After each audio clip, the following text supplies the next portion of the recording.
வணக்கம் நேயர்களே, நாளேடுகளில் நமது பார்வை நிகழ்ச்சிக்காக மீண்டும் ஒரு காலை பொழுதினிலே பத்திரிகைகளோடு உங்களை சந்திக்கின்றேன். இன்று 2017 ஆண்டு மே மாதம் 31ஆம் திகதி புதன்கிழமை. இன்றைய நாளேடுகளில் நமது பார்வை நிகழ்ச்சிக்காக தமிழ், சிங்கள மற்றும் ஆங்கில பத்திரிகைகளை எடுத்திருக்கின்றோம். அந்த வகையிலே வீரகேசரி, தினக்குரல், சுடரொளி, டெய்லி மிரர், லங்காதீப மற்றும் யாழ்ப்பாணத்தில் இருந்து வெளிவருகின்ற உதயன், பலம்புரி மற்றும் காலைக்கதிர் ஆகிய பத்திரிகைகளை நாங்கள் எடுத்திருக்கின்றோம். இன்றைய தமிழ் மற்றும் சிங்கள மற்றும் ஆங்கில பத்திரிகைகளானவை தங்களுடைய முன்பக்க செய்திகளாக இலங்கையிலே அண்மையிலே நடைபெற்றுக் கொண்டிருக்கின்ற இயற்கை அனர்த்தங்கள் சம்பந்தமான செய்திகளையும், அதே வேளையிலே நேற்றைய தினம் காணாமல் ஆக்கப்பட்டோரின் உறவினர்களினாலே கிளிநொச்சி நகரிலே நடத்தப்பட்ட வீதி மறியல் மற்றும் தொடர் போராட்டங்கள் சம்பந்தமான விடயங்களையும் தாங்கியதாக இன்றைய பத்திரிகைகள் தங்களுடைய முன்பக்க செய்திகளை வெளியிட்டிருக்கின்றன. அந்த வகையிலே முதலிலே வீரகேசரி பத்திரிகையினுடைய பிரதான தலைப்பு செய்தியை நாங்கள் பார்க்கின்ற போது, வெள்ளம் வடிந்த போதும் நீடிக்கின்றது மக்களின் அவலம், 196 பேர் பலி, 6,22,510 பேர் பாதிப்பு, 84,555 பேர் முகாம்களில், 8,000 வீடுகள் அழிவு என்ற தலைப்பிலே பிரசுரிக்கப்பட்டிருக்கின்றது. நாட்டில் கடந்த சில நாட்களாக தொடரும் அடைமழை காரணமாக ஏற்பட்ட வெள்ளம் மற்றும் அதனுடன் இணைந்ததாக ஏற்பட்ட மண் சரிவு காரணமாக உயிரிழந்தோரின் எண்ணிக்கை 196ஆக உயர்ந்துள்ளது. அத்துடன் இந்த அனர்த்தங்கள் காரணமாக 63 பேர் காயமடைந்துள்ளதாகவும் மேலும் 93 பேர் காணாமல் போயுள்ளதாகவும் அனர்த்த முகாமைத்துவ மத்திய நிலையம் அறிவித்திருக்கின்றது. இலங்கை முழுவதையும் புயல் மற்றும் மழை தாக்கிய நிலையிலும் 15 மாவட்டங்களே மிகவும் அதிகமாக பாதிக்கப்பட்டதாக அந்த செய்தி தெரிவித்திருக்கின்றது. அதேவேளையிலே மழை வீழ்ச்சியின் அளவு குறைந்தாலும் காற்றின் வேகம் தொடர்ந்தும் நீடிக்கும், வானிலை அவதான நிலையம் எச்சரிக்கை என்ற தலைப்பில் இன்னொரு செய்தி பிரசுரிக்கப்பட்டிருக்கின்றது. மழை வீழ்ச்சியின் அளவு குறைவதற்கான சாத்தியம் இருக்கின்றது, இருப்பினும் காற்றின் வேகம் தொடர்ந்தும் மணிக்கு 60 தொடக்கம் 70 கிலோமீட்டர் வேகத்தில் காணப்படும் என வானிலை அவதான நிலையத்தின் பணிப்பாளர் பிரேமலால் தெரிவித்திருக்கின்றார் என்று அந்த செய்தி தெரிவித்து நிற்கின்ற அதே வேளையிலே, உயிரிழந்தவருக்கு 1 லட்சம் ரூபாய் வீதம் வழங்க தீர்மானம், பாதிக்கப்பட்ட மின் நீர் விநியோக சேவைகள் வழமைக்கு திரும்புகின்றன என்கிறது அரசாங்கம் என்ற தலைப்பில் இன்னொரு செய்தி பிரசுரிக்கப்பட்டிருக்கின்றது. வெள்ள அனர்த்தத்தின் காரணமாக பாதிக்கப்பட்ட சிறு வியாபாரிகளை உயிர்ப்பிக்க 2 பில்லியன் ரூபாய் வழங்கவும், வெள்ளத்தினால் உயிரிழந்த தனிநபர் ஒருவருக்காக தலா 1 லட்சம் ரூபாய் வீதம் வழங்கவும் அரசாங்கம் தீர்மானித்துள்ளதாக சுகாதார அமைச்சர் ராஜித சேனாரத்ன தெரிவித்திருக்கின்றார் என்று அந்த செய்தி தெரிவிக்கின்றது. அமைச்சர்களுக்கான வாகன கொள்வனவு இடைநிறுத்தம், அமைச்சரவையில் ஜனாதிபதி அதிரடி முடிவு என்று இன்னொரு செய்தி பிரசுரிக்கப்பட்டிருக்கின்றது. அமைச்சர்களுக்கான சொகுசு வாகனங்களை கொள்வனவு செய்யும் செயல்பாடு ஜனாதிபதி மைத்திரிபால சிறிசேனவினால் உடனடியாக இடைநிறுத்தம் செய்யப்பட்டுள்ளது. நேற்று செவ்வாய்க்கிழமை ஜனாதிபதி தலைமையில் கூடிய அமைச்சரவை கூட்டத்தின் போதே ஜனாதிபதியினாலே இந்த தீர்மானம் எடுக்கப்பட்ட நிலையிலே அமைச்சரவை கூட்டத்திலே அவருடைய தீர்மானத்திற்கு ஆதரவு தெரிவித்ததாகவும் அந்த செய்தி தெரிவிக்கின்றது. காணாமல் போனோரது உறவுகள் ஏனையின் வீதியை மறைத்து காலை முதல் மாலை வரை போராட்டம், ஜனாதிபதி செயலகத்தின் உறுதிமொழியை அடுத்து வீதி மறியலை கைவிட்டு வளமையான போராட்டத்தை தொடர்ந்தனர் என்ற தலைப்பிலே கட்டமிடப்பட்ட செய்தி ஒன்று இங்கு பிரசுரிக்கப்பட்டிருக்கின்றது. வலிந்து காணாமலாக்கப்பட்டவர்கள் தொடர்பில் இதுவரை அரசு எந்த பதிலையும் வழங்காத நிலையில் கிளிநொச்சி கந்தசுவாமி ஆலயம் ஒன்றில் முன்னெடுக்கப்பட்டு வரும் தொடர் கவன ஈர்ப்பு போராட்டம் நேற்று 100வது நாளாகவும் நடைபெற்றதுடன் இதனையொட்டி வடக்கு கிழக்கில் உள்ள காணாமல் போனவர்களின் உறவுகள் கிளிநொச்சி கந்தசுவாமி ஆலயம் ஒன்றில் ஒன்று கூடி சர்வமத பிரார்த்தனையில் ஈடுபட்டிருந்ததுடன் வீதி மறியல் போராட்டத்தினையும் முன்னெடுத்திருந்தனர். சர்வமத பிரார்த்தனையை தொடர்ந்து ஏனையின் வீதியினை இடைமறித்து போராட்டத்தில் ஈடுபட்டவர்கள் ஆர்ப்பாட்டத்தினை முன்னெடுத்திருந்தனர். அதன் பின்னர் ஜனாதிபதி செயலகத்தில் இருந்து வடமாகாண ஆளுநர் ஊடாக ஒரு செய்தி அனுப்பப்பட்டிருந்தது. அதாவது ஜனாதிபதி மைத்திரிபால சிறிசேன அவர்கள் காணாமல் போனவர்களுடைய உறவினர்களை சந்திக்க விரும்புவதாகவும், அதே வேளையிலே இன்னும் 2 வாரங்களில் ஒரு விசேட குழு ஒன்று நியமிக்கப்பட்டு இந்த பிரச்சனையை, அதாவது காணாமல் ஆக்கப்பட்டவர்களுடைய பிரச்சனையை ஆராய்வதற்காக அந்த குழு நியமிக்கப்படும் என்றும், அந்த குழு ஜனாதிபதிக்கு ஒரு அறிக்கையினை சமர்ப்பித்து அதன் பின்னர் ஜனாதிபதி மேலதிக நடவடிக்கைகளை எடுப்பார் என்று அந்த செய்தி தெரிவிக்கப்பட்டிருந்தது. அதனைத் தொடர்ந்து வீதி மறியலில் ஈடுபட்டிருந்த போராட்டக்காரர்கள் தங்களுடைய வீதி மறியல் போராட்டத்தை கைவிட்டு மீண்டும் வளமையாக ஆலயத்தின் முன்பாக தங்களுடைய போராட்டத்தை தொடர்ந்ததாக அந்த செய்தி தெரிவித்து நிற்கின்றது. நிவாரணப் பொருட்களுடன் 3வது இந்திய கப்பலும் இலங்கை வந்தது என்ற செய்தி இங்கு ஒரு புகைப்படத்தோடு பிரசுரிக்கப்பட்டிருக்கின்றது. அனர்த்தத்திற்குள்ளான மக்களுக்கு நிவாரணப் பொருட்களுடன் 3வது இந்திய கப்பல் கொழும்பு துறைமுகத்தினை வந்தடைந்துள்ளது. அவ்வாறு கொண்டுவரப்பட்ட நிவாரணப் பொருட்களை இலங்கைக்கான இந்திய தூதுவர் அவர்கள் இலங்கை அதிகாரிகளிடம் அந்த பொருட்களை வழங்கிய போது எடுக்கப்பட்ட புகைப்படத்தை இந்த செய்தி தாங்கி நிற்கின்றது. இவை இன்றைய வீரகேசரி பத்திரிகையினுடைய முன்பக்க செய்திகளாகும். அடுத்ததாக நாங்கள் தினக்குரல் பத்திரிகைக்கு செல்வோம். தினக்குரல் பத்திரிகையினுடைய பிரதான தலைப்பு செய்தியானது அனர்த்தம் ஏற்படும் பகுதிகளில் மக்களை வெளியேற்ற வேண்டும், அரசு ஆலோசிக்கின்றது என்ற தலைப்பிலே செய்தி இங்கு பிரசுரிக்கப்பட்டிருக்கின்றது.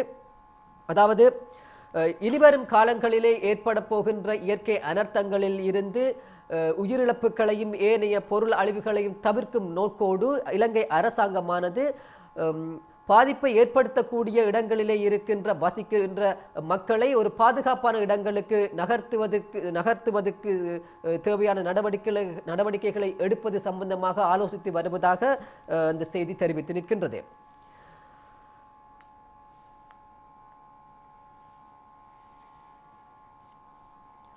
காணாமல் ஆக்கப்பட்டோருக்காக 100வது நாள் போராட்டம் என்ற தலைப்பிலே கிளிநொச்சி நகரிலே மக்கள் ஆர்ப்பாட்டத்தில் ஈடுபட்டிருந்த போது எடுக்கப்பட்ட புகைப்படத்தோடு ஒரு செய்தி இங்கு பிரசுரிக்கப்பட்டிருக்கின்றது. இந்த செய்தியினை நாங்கள் ஏற்கனவே வீரகேசரி பத்திரிகையிலே பார்த்திருந்தோம். 100வது நாளாக தொடர்ந்தும் போராட்டத்தினை நடத்தி வந்த காணாமல் ஆக்கப்பட்டோரின் உறவினர்கள் நேற்றைய தினம் மிகவும் முக்கியமான ஒரு கட்டத்தை அடைந்தார்கள்.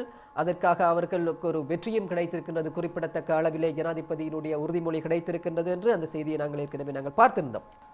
யாழ்ப்பாணத்தில் தமிழர்கள் புறக்கணிப்பு, யாழ் ஒருங்கிணைப்பு குழு கூட்டத்தில் சுட்டிக்காட்டு என்ற தலைப்பிலே இன்னொரு செய்தி இங்கு பிரசுரிக்கப்பட்டிருக்கின்றது. அதாவது யாழ்ப்பாணத்திலே நாவற்குழி பகுதியிலே மீள்குடியேற்றப்பட்டிருக்கின்ற தமிழர்கள் உதவி திட்டங்கள் வழங்கும் நடவடிக்கைகளின் போது திட்டமிட்ட வகையிலே புறக்கணிக்கப்படுவதாகவும் அங்கு மீள்குடியேற்றப்பட்டிருக்கின்ற சிங்கள குடும்பங்களுக்கு அனைத்து உதவி திட்டங்களும் வழங்கப்படுவதாகவும் யாழ் ஒருங்கிணைப்பு குழு கூட்டத்திலே நேற்றைய தினம் சுட்டிக்காட்டப்பட்டுள்ளதாக அந்த செய்தி தெரிவித்திருக்கின்றது. பாதிக்கப்பட்ட அரச ஊழியர்களுக்கு விசேட விடுமுறை என்ற தலைப்பிலே இன்னொரு செய்தி இங்கு பிரசுரிக்கப்பட்டிருக்கின்றது. இயற்கை அனர்த்தங்களினால் பாதிக்கப்பட்ட அரச உத்தியோகத்தர்களுக்கு விசேட விடுமுறைக்கான அனுமதி வழங்கப்பட்டுள்ளதாக அரசாங்கம் அறிவித்துள்ளது. இது தொடர்பான அறிவித்தலை பொது நிர்வாக அரச முகாமைத்துவ அமைச்சர் ரஞ்சித் மத்தும பண்டார வெளியிட்டுள்ளார் என்று அந்த செய்தி தெரிவித்து நிற்கின்றது. அடுத்ததாக நாங்கள் சுடரொளி பத்திரிகைக்கு செல்வோம். சுடரொளி பத்திரிகையினுடைய பிரதான தலைப்பு செய்தியானது காணாமல் ஆக்கப்பட்டோருக்கு நீதி கோரி பேரெழுச்சியுடன் கிளிநொச்சியில் ஆர்ப்பாட்டம் என்ற தலைப்பிலே மக்கள் ஆர்ப்பாட்டத்திலே ஈடுபட்டிருந்த புகைப்படங்களோடு அந்த செய்தி இங்கு பிரசுரிக்கப்பட்டிருக்கின்றது. காணாமலாக்கப்பட்ட உறவுகளுக்கு நீதி கோரி கிளிநொச்சியில் நேற்று மாபெரும் ஆர்ப்பாட்டம் நடைபெற்றது. இதில் ஆயிரக்கணக்கானோர் பங்கேற்றனர். காணாமலாக்கப்பட்டவர்களின் உறவினர்களால் கிளிநொச்சியில் ஆரம்பிக்கப்பட்ட அறவழி போராட்டம் நேற்றுடன் 100வது நாளை எட்டியுள்ளது. எனினும் இதுவரையில் அரசிடமிருந்து அவர்களுக்கு உருப்படியான பதில் எதுவும் வழங்கப்படவில்லை. அரசின் பாராமுகத்தை புறக்கணிப்பை கண்டித்து கிளிநொச்சியில் நேற்று மாபெரும் ஆர்ப்பாட்டம் நடைபெற்றது என்று அந்த செய்தி தொடர்ந்து செல்கின்றது. விநாயகமூர்த்திக்கு யாழில் பெருமளவானோர் அஞ்சலி என்ற தலைப்பிலே மறைந்த முன்னாள் அமைச்சர் விநாயகமூர்த்தி அப்பாத்துறை விநாயகமூர்த்தி அவருடைய இறுதிச் சடங்கில் எடுக்கப்பட்ட புகைப்படத்தோடு அந்த செய்தி இங்கு பிரசுரிக்கப்பட்டிருக்கின்றது. விநாயகமூர்த்திக்கு யாழில் பெருமளவானோர் அஞ்சலி என்ற தலைப்பிலே அண்மையிலே மரணமடைந்த அப்பாத்துறை விநாயகமூர்த்தி அவருடைய இறுதி ஊர்வலத்தில் எடுக்கப்பட்ட புகைப்படத்தோடு இந்த செய்தி இங்கு பிரசுரிக்கப்பட்டிருக்கின்றது. தமிழ் தேசிய கூட்டமைப்பின் முன்னாள் நாடாளுமன்ற உறுப்பினரும் சிரேஷ்ட சட்டத்தரணியுமான அப்பாத்துறை விநாயகமூர்த்தியின் இறுதி கிரியைகள் நேற்று யாழ்ப்பாணத்திலே நடைபெற்றது. இந்த இறுதி நிகழ்விலே பெருமளவான மக்கள் கலந்து கொண்டதோடு தமிழ் அரசியல் தலைவர்களும் அந்த நிகழ்விலே கலந்து கொண்டமை குறிப்பிடத்தக்கது. அமைச்சுக்களுக்கு இவ்வரிடம் வாகன இறக்குமதியில்லை, பாதிப்பு விவரங்களை கோருகிறார் ஜனாதிபதி, உயர்ந்த பட்ச நிவாரணங்களை வழங்கவும் உத்தரவு என்ற தலைப்பிலே ஒரு செய்தி பிரசுரிக்கப்பட்டிருக்கின்றது. இதே செய்தியினையும் நாங்கள் ஏற்கனவே பார்த்திருந்தோம். இலங்கையினுடைய அமைச்சர்களுக்கும் ஏனைய நாடாளுமன்ற உறுப்பினர்களுக்கும் வழங்குவதற்காக இலங்கைக்கு இறக்குமதி செய்யப்படவிருந்த சொகுசு வாகனங்களினுடைய இறக்குமதி ஜனாதிபதி மைத்ரிபால சிறிசேன அவர்களினாலே இடைநிறுத்தப்பட்டிருக்கின்றது. அதாவது இந்த வருடம் அவர்களுக்கு இந்த வாகனங்கள் இறக்குமதி செய்யப்பட போவதில்லை என்று ஆணித்தரமாக முடிவு செய்யப்பட்டிருக்கின்ற அதே வேளையிலே வெள்ளத்தினாலும் நிலச்சரிவினாலும் பாதிக்கப்பட்ட மக்களுக்கு உயர்ந்த பட்ச நிவாரணங்களை வழங்கவும் அதிகாரிகளுக்கு ஜனாதிபதி அவர்கள் உத்தரவிட்டிருக்கின்றார் என்று அந்த செய்தி தெரிவித்து நிற்கின்றது. அடுத்ததாக ஆங்கில பத்திரிகையாகிய டெய்லி மிரர் பத்திரிகையினுடைய பிரதான செய்தியை பார்ப்போம். Floods and landslides death toll continues to rise என்ற தலைப்பிலே புகைப்படத்தோடு பிரசுரிக்கப்பட்டிருக்கின்றது. இதே செய்தியை நாங்கள் ஏனைய தமிழ் பத்திரிகைகளிலும் பார்த்திருந்தோம். அதாவது இலங்கையை உலுக்கிய வெள்ளப்பெருக்கு மற்றும் நிலச்சரிவினாலே ஏற்பட்ட உயிரிழப்புகள் நாளாந்தம் அதிகரித்து சென்று கொண்டிருக்கின்றது. மக்கள் தொடர்ந்தும் இன்னல்களுக்கும் பல இடையூறுகளுக்கும் மத்தியிலே வாழ்ந்து கொண்டு இருக்கின்றார்கள் என்று அந்த செய்தி தெரிவித்து நிற்கின்றது. அடுத்ததாக சகோதரமொழி பத்திரிகையாகிய லங்காதீப பத்திரிகையினுடைய பிரதான தலைப்பு செய்தியை பார்க்கின்ற போது இந்த செய்தியும் இந்த இயற்கை அனர்த்தத்தை அடிப்படையாக வைத்து பிரசுரிக்கப்பட்டிருக்கின்றது. லக்ஸ ஹயக் அனாதை அசு துன் தஹக் கந்த உருவல என்ற தலைப்பிலே பிரசுரிக்கப்பட்டிருக்கின்றது. 6 லட்சத்துக்கும் அதிகமானவர்கள் பாதிக்கப்பட்டு இடம்பெயர்ந்த நிலையிலே 83,000க்கும் அதிகமானவர்கள் இடைத்தங்கல் முகாமிலே தங்கி இருக்கின்றார்கள். இந்த வெள்ளத்தினாலும் நிலச்சரிவினாலும் பாதிக்கப்பட்ட மக்கள் ஏற்கனவே இந்த செய்தியை நாங்கள் ஏற்கனவே பத்திரிகைகளிலும் பார்த்திருந்தோம். இதே செய்தியினைத்தான் லங்காதீப பத்திரிகை தன்னுடைய முன்பக்க செய்தியாக பிரசுரித்திருக்கின்றது. அடுத்ததாக இன்றைய தமிழ் பத்திரிகைகளிலே வெளிவந்திருக்கின்ற ஆசிரியர் தலையங்கங்கள் மீது பார்வையை செலுத்துவோம். அந்த வகையிலே வீரகேசரி பத்திரிகையினுடைய ஆசிரியர் தலையங்கமானது 3 சின்னஞ்சிறுமிகள் மீதான பாலியல் துஷ்பிரயோக குற்றச்சாட்டு என்ற தலைப்பிலே வெளிவந்திருக்கின்றது. கடந்த ஞாயிற்றுக்கிழமை திருகோணமலை மாவட்டத்தின் மூதூர் பெரிய வழி கிராமத்திலே 3 சின்னஞ்சிறுமிகள் பாலியல் துஷ்பிரயோகத்துக்கு உட்படுத்தப்பட்டுள்ளதாக மூதூர் போலீஸ் நிலையத்திலே முறைப்பாடு செய்யப்பட்டிருக்கின்றது. அதன் அடிப்படையிலே 4 பேர் இதுவரை கைது செய்யப்பட்டிருக்கின்றார்கள். 7 வயதுடைய 2ஆம் தரத்திலே கல்வி கற்கும் 2 பாடசாலை மாணவிகளும் 8 வயதுடைய 3ஆம் தரத்திலே கல்வி கற்கும் ஒரு பாடசாலை மாணவியும் அறநெறி வகுப்புக்காக அந்த பாடசாலைக்கு சென்றிருந்த வேளையிலே அந்த பாடசாலை வளாகத்திலே கட்டட நிர்மாண பணிகளிலே ஈடுபட்டு கொண்டிருந்த தொழிலாளர்களினாலே இவர்கள் பாலியல் துஷ்பிரயோகத்துக்கு உட்படுத்தப்பட்டதாக இந்த முறைப்பாட்டிலே தெரிவிக்கப்பட்டிருக்கின்றது. இவ்வாறு பாதிக்கப்பட்ட இந்த மாணவிகள் மூதூர் வைத்தியசாலையிலே அனுமதிக்கப்பட்டிருந்த நிலையில் அவர்களுக்கு அங்கு பாதுகாப்பு இல்லை என்று சம்பந்தப்பட்டவர்கள் தேசிய சகவாழ்வு கலந்துரையாடல் மற்றும் அரச கர்ம மொழிகள் அமைச்சர் மனோ கணேசனுக்கு தெரிவித்ததை தொடர்ந்து அவருடைய அறிவுறுத்தலின்படி அந்த மாணவிகள் திருகோணமலை மாவட்ட வைத்தியசாலைக்கு மாற்றப்பட்டிருக்கின்றார்கள்.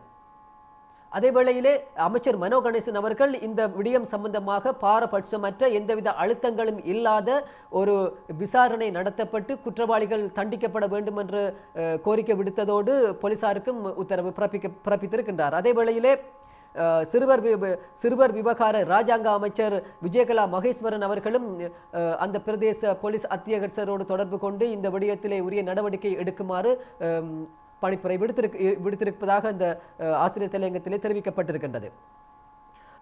அண்மை காலங்களில் இலங்கையிலே பல்வேறு இடங்களிலும் சிறுவர்கள் மீதான பாலியல் துஷ்பிரயோகங்கள் அதிகரித்த வண்ணம் உள்ளன. குறிப்பாக சேயா சதவுமியினுடைய பாலியல் துஷ்பிரயோகம் மற்றும் படுகொலை வழக்கு, அதே வேளையிலே தற்போதும் தொடர்ந்து கொண்டிருக்கின்ற புங்குடுதீவு மாணவி வித்யாவினுடைய பாலியல் துஷ்பிரயோகம், கூட்டு பாலியல் துஷ்பிரயோகம் மற்றும் கொலை தொடர்பான வழக்குகள் தொடர்ந்து கொண்டிருக்கின்றன.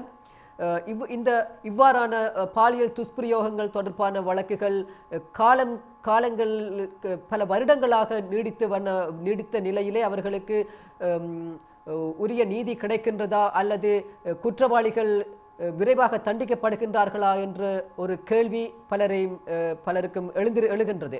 அந்த வகையிலே அண்மையிலே இறுதியாக நடைபெற்ற இந்த திருகோணமலை சிறுவர்கள் மீதான இந்த பாலியல் துஷ்பிரயோகத்திலே கைது செய்யப்பட்டவர்கள் அல்லது உண்மையான குற்றவாளிகள் இனம் காணப்பட்டு அவர்கள் விரைவிலே தண்டிக்கப்படுவார்களா என்ற ஒரு கேள்வியும் இங்கு எழுகின்றது.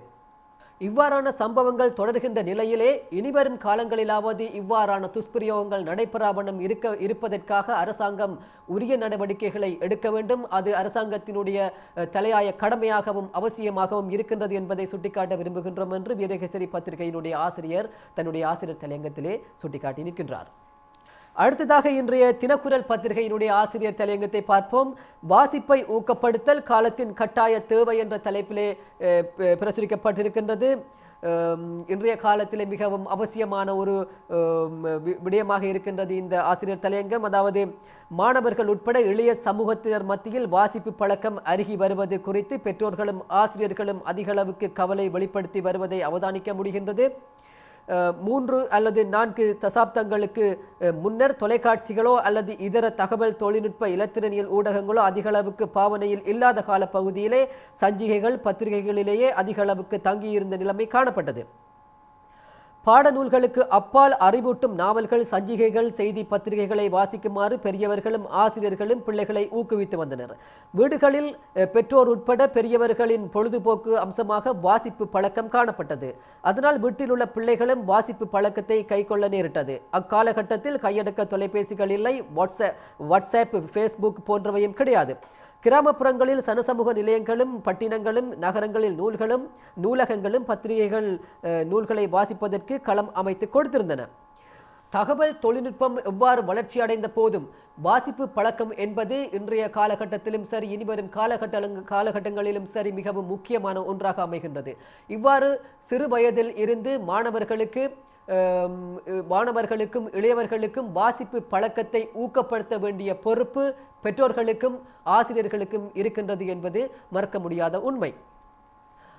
தகவல் தொழில்நுட்பம் வளர்ச்சி அடைந்த இந்த காலத்திலே நாங்கள் உலகின் எந்த மூலையிலே என்ன விஷயம் நடந்தாலும் அதை உடனுக்குடன் நாங்கள் எங்கள் கைகளிலே இருக்கின்ற தொழில்நுட்ப கருவிகளின் ஊடாக இணையதளங்களின் ஊடாக நாங்கள் பார்க்க முடியும். ஆனால் நாம் பார்க்கின்ற இந்த விடயங்கள், அறிகின்ற விடயங்கள் உண்மையானவையாக இருக்கின்றனவா, நம்ப தகுந்தவையாக இருக்கின்றனவா என்பதை ஆராயாமல் அவற்றை சிறியவர்களும் சரி பெரியவர்களும் சரி நம்புவதற்கான ஒரு தவறான வழிகாட்டலும் இந்த இடத்திலே இருப்பதாக நாங்கள் சுட்டிக்காட்ட வேண்டிய தேவை இருக்கின்றது. எனவே தகவல் தொழில்நுட்பம் வளர்ந்தாலும் புத்தக வாசிப்பு, பத்திரிகை வாசிப்பு என்பது மிகவும் முக்கியமான ஒன்று. அவை அறிவு வளர்ச்சியின் ஊடாகவும் அறிவு வளர்ச்சிக்கும் கல்வி வளர்ச்சிக்கும் மிக முக்கியமானவை என்பதை பாடசாலைகளிலும் சரி வீடுகளிலும் சரி பெற்றோர்களும் வளர்ந்தவர்களும் இளையவர்களுக்கு எடுத்து கூறி அவர்களுடைய வாசிப்பு பழக்கத்தை ஊக்கப்படுத்த வேண்டும் என்பதை இங்கு கூற விரும்புகின்றோம் என்பதை தினக்குரல் ஆசிரியர் தன்னுடைய ஆசிரியர் தலையங்கத்திலே தெளிவாக குறிப்பிட்டு நிற்கின்றார். அடுத்ததாக இன்றைய சுடரொளி பத்திரிகையினுடைய ஆசிரியர் தலையங்கத்தை பார்க்கின்ற போது 100 நாளை தொட்டுவிட்ட போராட்டமும் அரசின் புதிய குழு அறிவிப்பும் என்ற தலைப்பிலே பிரசுரிக்கப்பட்டிருக்கின்றது. இந்த ஆசிரியர் தலையங்கமானது நேற்றைய நாளிலே 100வது நாளை எட்டிய கிளிநொச்சியில் தொடர்ச்சியாக நடைபெற்று கொண்டிருக்கின்ற காணாமல் ஆக்கப்பட்டோரினுடைய போராட்டத்தை அடிப்படையாக வைத்து இங்கு எழுதப்பட்டிருக்கின்றது. காணாமல் போகச் செய்யப்பட்டவர்களின் உறவினர்கள் கிளிநொச்சியில் முன்னெடுத்த போராட்டம் நேற்றுடன் 100 நாட்களை நிறைவு செய்துள்ளது. இலங்கையில் நீதி கோரி முன்னெடுக்கப்பட்ட மிக நீண்ட போராட்டமாக இந்த போராட்டம் பதிவாகியுள்ளது. தமிழர்களின் நீதிக்கான உறுதிப்பாட்டை மீண்டும் ஒருமுறை உலக நாடுகளுக்கு நிரூபித்து காட்டியுள்ள போராட்டம் இதுவெனவும் குறிப்பிடலாம். அரசின் போலி வாக்குறுதிகள், ஏமாற்றும் தந்திரோபாயங்கள் எவற்றிலும் சிக்காமல் அரசியல் தெளிவோடு அரசியல்வாதிகளின் சூழ்ச்சிகளை புரிந்து கொண்டு நேச சக்திகளை மிகச்சரியாக அடையாளம் கண்டு தமிழ் தாய்மார்கள், அதாவது தங்களுடைய பிள்ளைகளை இழந்த தாய்மார்கள் இந்த போராட்டத்தை முன்னெடுத்துள்ளனர். தொடர்ச்சியான போராட்டம் ஒன்றை முன்னெடுத்துள்ளதன் மூலம் காணாமல் போக செய்யப்பட்டவர்களின் உறவினர்கள் இலங்கை அரசு இதய சுத்தியுடன் செயற்படவில்லை என்பதை வெளிப்படுத்தி இருக்கின்றார்கள். தமிழ் மக்களுக்கு இழைக்கப்பட்ட அநீதிகளுக்கு எல்லாம் தீர்வை காண்போம் என வாக்குறுதி அளித்து அரசு அரியாசனம் ஏறிய நல்லாட்சி அரசு கடந்த 100 நாட்களில் உறுதியான நம்பிக்கையை ஏற்படுத்தக்கூடிய எந்த ஒரு தீர்வையும் முன்வைக்க முடியாமல் போனமை அம்பலமாகியுள்ளது. அரசின் காணாமல் போனவர்கள் குறித்த அலுவலகம் எந்த திசையில் உருவாகின்றது என்பதை காண முடியாத நிலையே தற்போதுள்ளது. இந்த பின்னணியில் அரசு வடமாகாண ஆளுநர் ஊடாக காணாமல் போனவர்களின் உறவினர்களுக்கு ஒரு செய்தியை அனுப்பி வைத்துள்ளதாக அறிய முடிகின்றது. அந்த செய்தியிலே காணாமல் போக செய்யப்பட்டவர்கள் குறித்து ஆராய எதிர்வரும் வாரம் மற்றும் ஒரு குழு ஒன்றை அமைக்க உள்ளதாக ஜனாதிபதி தெரிவித்திருக்கின்றார். காலத்திற்கு காலம் தங்களுக்கு ஏற்பட்ட அழுத்தங்களை குறைப்பதற்காக அரசுகள் அந்த குழுக்களை பயன்படுத்தின. தற்போது தமிழர்கள் பார்த்த ஆணைக்குழுக்களின் எண்ணிக்கை நீளமானது. ஆனால் அவற்றால் ஏற்பட்ட பலன் என்ன என்பதை குறிப்பிட முடியாது. நீதியை பெற்றுக்கொள்வதற்காக ஆணைக்குழுக்களை பயன்படுத்தலாம், அவர்களிடம் முறையிடலாம். ஆனால் மறுபக்கத்தில் நீதி கிடைக்கும் வரை அவர்கள் முன்னெடுத்துள்ள போராட்டம் தொடர்வதும் அவசியமானது. அரசு அமைக்க உள்ளதாக தெரிவிக்கும் ஆணைக்குழுக்களில் சர்வதேச பிரதிநிதித்துவத்தை வலியுறுத்துவது குறித்தும் போராட்டத்தில் ஈடுபட்டுள்ள மக்கள் சிந்திக்க வேண்டும் என்பதை வலியுறுத்துவதாக இன்றைய சுடரொளியினுடைய ஆசிரியர் தன்னுடைய ஆசிரியர் தலையங்கத்திலே தெரிவித்திருக்கின்றார். அடுத்ததாக மலையக செய்திகள் பக்கம் நமது பார்வையை செலுத்துகின்ற போது கொட்டக்கலையில் மண் சரிவு 4 வீடுகள் சேதம் 19 குடும்பங்களை சேர்ந்த 150 பேர் இடம்பெயர்வு என்ற தலைப்பிலே பாதிக்கப்பட்ட அந்த இடிந்த வீடுகளுடைய புகைப்படங்களோடு அந்த செய்தி இங்கு பிரசுரிக்கப்பட்டிருக்கின்றது. அடுத்ததாக இந்திய செய்திகளை பார்க்கின்ற போது இலங்கையிலே நினைவேந்தல் நடந்தது, தமிழகத்தில் தடை என்பது வெட்கம், வைகோ தெரிவிப்பு என்ற தலைப்பிலே அவருடைய புகைப்படத்தோடு இங்கு பிரசுரிக்கப்பட்டிருக்கின்றது. தமிழ் உணர்வாளர்கள் மீது போடப்பட்ட வழக்கை, குறிப்பாக குண்டர் தடுப்பு சட்டத்தின் கீழ் போடப்பட்ட வழக்குகளை தமிழக அரசு ரத்து செய்து ஜனநாயக உரிமைகளை பாதுகாக்க முன்வர வேண்டும் என்று மதிமுக பொதுச் செயலாளர் வைகோ தெரிவித்திருக்கின்றார். அவர் இது தொடர்பாக வெளியிட்டுள்ள அறிக்கையிலே குறிப்பிடப்பட்ட விடயங்களை பார்க்கின்ற போது 2009ஆம் ஆண்டு முள்ளிவாய்க்கால் பகுதியிலே இலங்கை இராணுவத்தினருக்கும் விடுதலை புலிகளிற்கும் இடையிலே நடைபெற்ற இறுதி போரின் போது பல்லாயிரக்கணக்கான பொதுமக்கள் கொன்றொழிக்கப்பட்டார்கள். இந்த நாளை நினைவு கூறும் முகமாக வருடம்தோறும் இந்தியாவின் தமிழ்நாட்டிலே இருக்கின்ற மெரினா கடற்கரையிலே மே 17 இயக்கம் சார்பாக நிகழ்வுகள் ஒழுங்கமைக்கப்பட்டு வருடந்தோறும் நடைபெற்று வந்தது. இவ்வருடமும் அவ்வாறு ஒழுங்குகள் செய்யப்பட்டிருந்த வேளையிலே தமிழ்நாடு அரசாங்கமானது இவ்வாறான நிகழ்வுக்கு தடை விதித்திருந்த நிலையில் அந்த தடையினையும் மீறி அமைதி வழியிலே நிகழ்வுகளை நடத்துவதற்காக சென்றவர்களை தமிழ்நாட்டு போலீசார் கைது செய்து சிறையிலே அடைத்திருக்கின்றார்கள். ஆனால் இவ்வாறு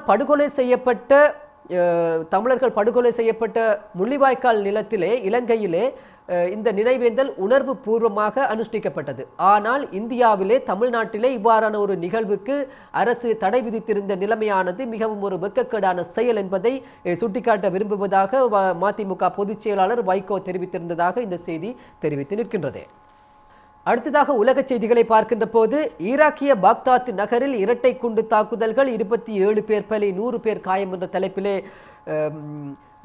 குண்டுவெடிப்பு நடைபெற்ற இடத்திலே பிடிக்கப்பட்ட புகைப்படத்தோடு அந்த செய்தி இங்கு பிரசுரிக்கப்பட்டிருக்கின்றது. ஈராக்கிய பாக்தாத் நகரில் நடைபெற்ற இரட்டை குண்டு தாக்குதல்களில் குறைந்தது 27 பேர் பலியானதுடன் 100 பேருக்கும் அதிகமானோர் காயமடைந்துள்ளதாக அந்நாட்டு அதிகாரிகள் நேற்று செவ்வாய்க்கிழமை தெரிவித்திருக்கின்றார்கள். முதலாவது தாக்குதலானது அந்நகரில் உள்ள பிரபல ஐஸ்கிரீம் கடைக்கு அருகில் திங்கட்கிழமை நள்ளிரவை அண்மித்த வேளையில் இடம்பெற்றுள்ளது. இந்த தாக்குதலில் 16 பேர் உயிரிழந்துள்ளனர். தொடர்ந்து நேற்று செவ்வாய்க்கிழமை தலைநகரில் உள்ள பிரதான பாலம் ஒன்றிற்கு அண்மையில் இடம்பெற்ற கார்குண்டு தாக்குதலில் குறைந்தது 11 பேர் பலியாகியுள்ளதாக பிராந்திய அதிகாரிகள் கூறுகின்றார்கள். ஐஸ்கிரீம் கடைக்கு அண்மையில் இடம்பெற்ற முதலாவது தாக்குதலுக்கு IS தீவிரவாதிகள் உரிமை கோரியிருந்த நிலையில் இரண்டாவது தாக்குதலுக்கு யாரும் இதுவரை உரிமை கோரவில்லை என்பதை என்று தெரிவித்து அந்த செய்தி தொடர்ந்து செல்கின்றது. இதுவரை கொழும்பில் இருந்து வெளிவந்த பத்திரிகைகளை பார்த்தோம். அடுத்ததாக நாங்கள் யாழ் பிராந்திய பத்திரிகைகள் மீது எமது பார்வையை செலுத்துவோம். யாழ் பிராந்திய பத்திரிகைகள் மீது எமது பார்வையை செலுத்துகின்ற போது முதலாவதாக உதயன் பத்திரிகையானது தன்னுடைய பிரதான தலைப்பு செய்தியினை காணாமல் போனோரின் உறவினர்கள் ரணிலை சந்திக்க மறுப்பு, மைத்திரியுடன் பேச முடிவு என்ற தலைப்பிலே பிரசுரித்திருக்கின்றது. அடுத்ததாக நாங்கள் வலம்புரி பத்திரிகையினுடைய பிரதான தலைப்பு செய்தியை பார்க்கின்ற போது காணாமல் போனோர் தொடர்பில் விசாரணை எதுவும் நடத்த முடியாது, எப்போதும் எங்கும் பதில் இதுதான், ஆளுநர் குறை என்ற தலைப்பிலே அவருடைய புகைப்படத்தோடு செய்தி பிரசுரிக்கப்பட்டிருக்கின்றது. அடுத்ததாக காலை கதிர் பத்திரிகையினுடைய பிரதான தலைப்பு செய்தியை பார்க்கின்ற போது இந்த செய்தியும் நேற்றைய தினம் நடைபெற்ற கிளிநொச்சி நகரில் நடைபெற்ற மக்கள் மறியலை பற்றியதாகவே அமைந்திருக்கின்றது. கிளிநொச்சியில் மக்கள் ஏனையின் வீதியில் குந்து மறியல், காணாமலாக்கப்பட்ட உறவுகளை தேடும் 100வது நாள் நடவடிக்கை என்ற தலைப்பிலே அந்த செய்தி புகைப்படத்தோடு பிரசுரிக்கப்பட்டிருக்கின்றது. மக்கள் வீதியிலே அமர்ந்து ஆர்ப்பாட்டத்தில் ஈடுபட்டிருப்பதை அந்த புகைப்படம் தெளிவாக காட்டுகின்றது. இதே செய்தியை நாங்கள் இணைய பத்திரிகைகளிலே நாங்கள் பார்த்திருந்தோம். அடுத்ததாக இன்றைய தமிழ் பத்திரிகைகளிலே பிரசுரிக்கப்பட்டிருக்கின்ற கேலி சித்திரங்கள் மீது நமது பார்வையை செலுத்துகின்ற போது வீரகேசரி பத்திரிகையினுடைய கேலி சித்திரமானது அண்மை காலங்களில் இலங்கையிலே பல்வேறு இடங்களிலும் இனங்களுக்கு இடையிலே தமிழ், சிங்கள, முஸ்லிம் இனங்களுக்கு இடையிலே இன ரீதியாகவும் மத ரீதியாகவும் பிணக்குகளை உருவாக்கும் விதமாக நடைபெறுகின்ற சம்பவங்கள், குறிப்பாக முஸ்லிம் இனத்தவர்கள் மீதான தாக்குதல்கள், அவர்களுடைய வியாபார நிலையங்கள் மீதான தாக்குதல்கள், எரியூட்டுதல்கள் போன்ற சம்பவங்களுக்கு பின்னால் இருப்பது சிங்கள பௌத்த பிக்குகள் என்பதை வெளிப்படுத்தும் விதமாக அவர்களே இவ்வாறான சம்பவங்களுக்கு காரணமாக இருப்பதாகவும் அவர்களை இவற்றை நெறிப்படுத்துவதாகவும் அமைவதாகவும் அவற்றை வெளிப்படுத்துவதாக இந்த வீரகேசரி பத்திரிகையினுடைய கேலி சித்திரம் அமைந்திருக்கின்றது.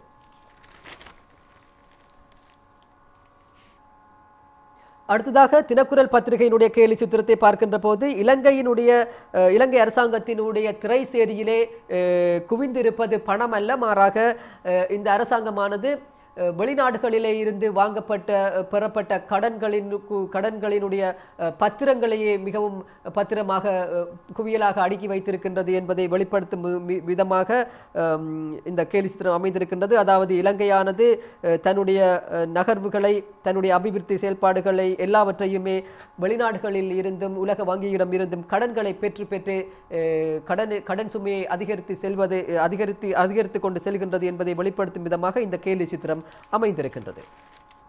நல்லது நேயர்களே, இன்றைய நாளிலே வெளிவந்திருக்கின்ற தமிழ், சிங்கள மற்றும் ஆங்கில பத்திரிகைகளிலே இடம் பிடித்த முக்கிய செய்திகளை நாங்கள் பார்த்திருந்தோம். தொடர்ந்தும் உடனுக்குடன் நிகழ்ச்சிகளை அறிந்து கொள்வதற்கு ஆதவனுடைய இணையதளத்திற்கு விஜயம் செய்வதோடு காலை நேர செய்தியினையும் அத்தோடு மாலை நேர பிரதான செய்தியையும் எதிர்பாருங்கள். மீண்டும் ஒரு நாளேடுகளில் நமது பார்வை நிகழ்ச்சியினூடாக உங்களை சந்திக்கின்றேன். வணக்கம்.